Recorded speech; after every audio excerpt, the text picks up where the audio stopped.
who are your award winners from this past regular season now that we're transitioning into the playoffs? Well, if we had to look at it in no particular order, I mean, MVP for me has got to be Patrick Mahomes. I mean, the year that he had 45 total touchdowns, over 5,200 yards, top seed in the AFC, record of 14-3. I mean, he is undefeated in his career on the road against AFC West opponents. He is just a monster amongst what seems to be little tiny people because he's always playing up to snuff. I think his only competition at one point was Jalen Hurts, and I think truly if Jalen was not injured, I think that Jalen could have taken that away from him. I think Philly would have sealed that division a while ago, but that's neither here nor there. MVP, I got Pat Mahomes. Offensive Rookie of the Year, I have to go with Kenneth Walker out of Michigan State. I mean, I can't believe it took Seattle that long to kind of insert him into the starting lineup. I mean, you had Rashad Penny hurt and a couple of other instances that had to kind of put him into the situation forcibly. But I mean, they never looked back afterwards. He's just had an incredible rookie campaign. He is solely the reason why Seattle is in the position it is today next to Geno Smith because let's just face it, they run the ball so much with Pete Carroll as that head coach, and they try to have a balanced offense as much as humanly possible. And I think that Kenneth Walker complements Geno perfectly for that offense, and I think that it's just run so very fluid. Then you go and you look at the defensive rookie of the year. That's Sauce Gardner. I mean, he is one of the main reasons why the Jets had one of the best defenses in the entire NFL. I think he is probably the best corner prospect we have seen come out of college in the last 10 to 15 years. His impact was immediate. The competition he faced, I mean, he just locked up what seemed to be anybody that was in front of him. And it was incredible. So I just have to go out there and say that straight up. I mean, the man was he was just an animal. And there's no other way to say it. Shout out to Sauce. I mean, he had an incredible campaign, and I know that there were a couple of other players that you can kind of have the conversation.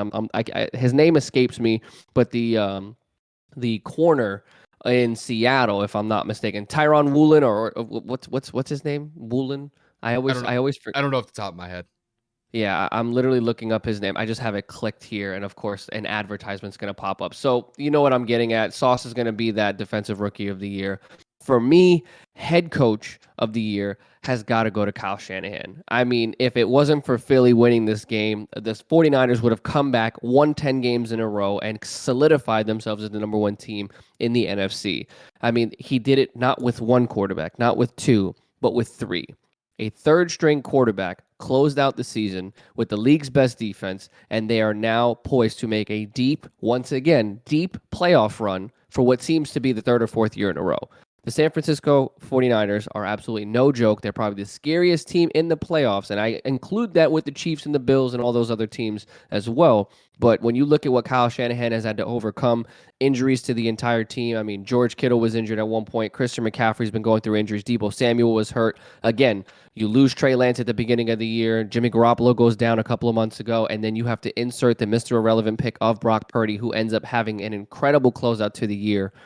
I can't really make another argument. I know that they didn't finish with the league's best record, but with all of the adversity they had to go through as a team, Kyle Shanahan, to me, it's not even close. I know Nick Sirianni had a great year, but they lost a couple of games they probably shouldn't have. There were some inconsistencies and troubles on the sideline this year with Gardner Minshew and A.J. Brown. So, I mean, like you can make the argument or discussion that maybe there were some in-locker room issues as well, but not to say that that's his fault. Again, it just looks like, to me, with everything that happened in San Fran, he's just clear-cut favorite.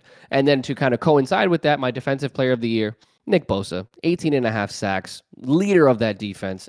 I mean, he's just an animal. He's a man amongst boys. His impact is felt immediately. Whenever he is injured and comes right back, he is just a force to be reckoned with. It's not a joke. And I think that truthfully and honestly, he's probably one of the best pure pass rushers in the NFL. And I mean, he's only been in the league, what, 4 years, 3 years at most, 4 years at most, but I think maybe three or four. I just think that Nick Bosa is just an incredible athlete, and it just would fit perfectly to have the coach of the year and defensive player of the year on the same team. Okay, but you laid out a pretty good list there. I'm just gonna go in order based off of what I have it here on my computer. I'll start with my MVP and then just kind of work my way down from there. So MVP, very similar to you, Kev. I've got Patrick Mahomes. Patrick Mahomes had another fantastic season, another 5,000-yard passing season. Just the dude is just a model of consistency. I know that they had some They had some roster tweaks that they made this past offseason. Demarcus Robinson was no longer on the team. Tyreek Hill was no longer on the team. And yet, despite that, inserting guys like Marcus Valdes-Scantling, Andrew Smith-Schuster, the offense was able to flourish at a high level this year. The Chiefs finished as the number one seed in the AFC. Patrick Mahomes, it's getting to the point now where this is just what we are going to see from him year in and year out. The guy is just an absolute machine. And I think he's really set them up for a nice playoff run in Kansas City. And as far as I see it with Patrick Mahomes leading the way, you can never count that guy out to make a potential Super Bowl run, especially with Andy Reid at the helm. Going into, I guess I'll just go in this order. If I'm going to go with Coach of the Year, I'm going to go with Nick Sirianni. Kev, I was really debating on whether or not to go with Kyle Shanahan, similar in your way as well. I am going to go with Nick simply just because when I look at what Nick was able to do this year compared to last year. The Eagles made it into the playoffs as a wild card team last year, and then they were able to not only improve from that mark, they finished as the number one team in the NFC with a 14-3 record, the number one seed, and they had the first round bye in the playoffs. To me, when it comes to the Eagles are one of the more well-rounded teams in the NFL. Offensively, they're solid with Jalen Hurts running the RPO. They have great running backs in their running back core with Miles Sanders, Boston Scott, Kenneth Gainwell. I mean, this team is loaded on the offensive side, and I'm not even including guys like AJ Brown, Devontae Smith, Quez Watkins. This team is nothing to slack about. And I think Nick Sirianni has done a great job with the offense. But not only that, the defense has stepped up tremendously. They're one of the best teams in NFL history to sack the quarterback. They're able to force turnovers. And I think they set themselves up for a pretty nice playoff run. And I think it's really based off of the effort of what Nick was able to bring to the table as their head coach. Going into comeback player of the year, Kev, this is a toss up for me. It's either Geno Smith or Jared Goff. I'm going to go with Jared Goff simply just because when it comes to the Lions, if you guys don't know, I look at the Detroit Lions as essentially like a black hole in the NFL, simply just because a lot of careers just go to die there. But that has not been the case this year. And I think Jared Goff has rallied this team alongside Dan Campbell as well to put the Lions back into relevance. Because for a long time, throughout my entire course of my life, the Lions have been one of the worst teams in NFL history as far as I see it. But even though they fell short of making the playoffs this year, I thought Jared Goff was a solid quarterback to lead that offense that is young, and I think is only going to get better as time goes along. Uh, the chemistry that he was able to build with Amon-Ra St. Brown, I think what they have in the backfield alongside Jamal Williams, DeAndre Swift, they got a pretty solid offense. You know, you could also throw Reynolds in there. Um, I think that this offense is really set up for a nice run for the next couple of years, but I think Jared Goff is that mainstay for the Lions. And I do think that if the Lions are able to establish this type of consistency on the offense with Jared Goff playing what I would consider as above average football, the Lions could potentially make the playoffs next year or maybe 2 years down the road, simply just based off of what Jared can bring to the table. So I'll give it to Jared Goff as far as comeback player of the year, but my honorable mention will be Geno Smith, just because not a lot of people really gave him a lot of credit going into this season.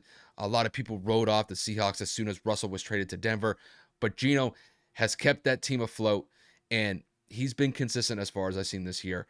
Unfortunately for them, they kind of faltered in the second half of the year, but I think Geno has I kind of put the naysayers to the side a little bit based off of what he did this year with his production. So he established good chemistry with Tyler Lockett, DK Metcalf, and we'll see whether or not that Seattle tends to roll with that in the foreseeable future. When it comes to defensive rookie of the year, very similar to you, Kev. I'm going with Sauce Gardner. Sauce Gardner is really one of the up and coming corners in the league. And, you know, for him to establish that type of title already, I'm telling you what, the Jets are going to have a really good mainstay in that secondary moving forward. He's a guy that he will go up against your best wide receiver, and he could do a great job in locking down and not only an opposing wide receiver, but a great opposing wide receiver. And I think just as the years go along, he will be able to continue that dominance in that cornerback slot. And who knows, he could potentially become one of the best corners in the NFL. I can't really put him at the top of the list right now. I still believe that there are some other corners that are out there in the NFL that are better than him. but he is on that pathway to become one of the top NFL corners within probably the next 2 or 3 years. I think he's on that type of track. And just to kind of like blow it out a little bit to the Jets here, I think the Jets got a lot of young talent to work with, and he's definitely the leader of the pack as far as I see it. When it comes to defensive player of the year, Kev, same thing. I'm going with Nick Bosa. Nick Bosa is just an absolute beast. He's just he's just a force of nature. He's able to wreak havoc by bringing hellacious pass rushes left and right. And it doesn't even really matter which side you put him on the defensive line. He's able to bring consistent pressure, and he's just a nightmare for opposing offenses to guard. And it doesn't even matter if you throw a double team against him. He could split the gap and still be able to make plays. And if he's not even getting quarterback sacks, he's still able to get hurries. He's able to force a quarterback out of the pocket. And sometimes that's all you need to be able to get off the field and get the ball back to your offense. And he's done that time and time again. And as far as I see it, he is one of the leaders of that 49ers defense, which is one of the best defense, if not the best defense in the NFL. And as long as he's able to stay healthy for the foreseeable future, he's going to be one of the best pass rushers of this generation. So I guess just to kind of round this out, I've got my MVP as Patrick Mahomes, my coach of the year as Nick Sirianni, my comeback player of the year is Jared Goff, my offensive I forgot to mention offensive rookie of the year, Kenneth Walker. Kenneth Walker definitely deserves to be offensive player of the year as far as I see it. He ran over 1,000 yards for the Seahawks this year. Was able to get close to 10 rushing touchdowns, which, I mean, Seattle definitely needed a good running back. They really haven't been able to find anybody consistent in that backfield since Marshawn Lynch. They've really been snake bitten by injuries. So I think they have a good one in Kenneth Walker here. And I think as long as Seattle is able to bolster their offensive line to open up run lanes for him, I think he's going to be solid for them for the foreseeable future. So he's my offensive rookie of the year. My defensive rookie is Sauce Gardner. And then my defensive player of the year is Nick Bosa.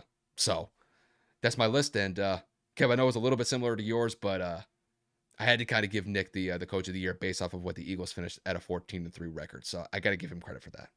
No, I mean, obviously, I gave Nick his shout out. I think he's one of the better coaches in the NFL. Obviously, he was a coordinator for the Colts, like you said, wild card, and now they're our number one seed in the NFC. I forgot my comeback player of the year. I agree with you completely, Jared Goff. I mean, he's been putting up some great numbers.